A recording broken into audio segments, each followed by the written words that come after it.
चुली पुढं बसून गप्पा गोष्टी करण्याची मज्जाच वेगळी असते. त्यात जत्रेतली गरमागरम जिलेबी आणि गोडी शेव आपली बाबा फेवरेट आहे. तिथं लेकीची लाड करायचे चालले होते.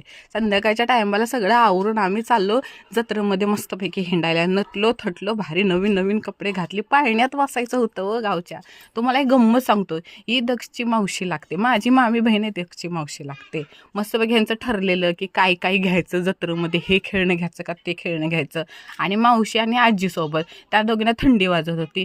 गेलो दर्शन घ्यायला सय्यदबाचं, आणि नाही हो सय्यदबाचं. आणि इथं असं नवसाचं आवीट उडवतात, ज्याचं नवस पूर्ण होईल ते उडवतं आपापल्या नावानं.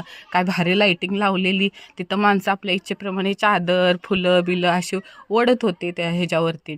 आणि आम्हाला पाळण्यात बसायचं होतं, कोणच नव्हतं. त्यामुळे तिला बहिणीला त्या कोपऱ्यात आणि मला ह्या कोपऱ्यात असं गरा फिरवलं ना, उलटताना बाबा चक्करच आली. आणि ह्या पोरांचं काय टुणूक उड्या ह्याच्यासाठीच महाग करून ठेवलं.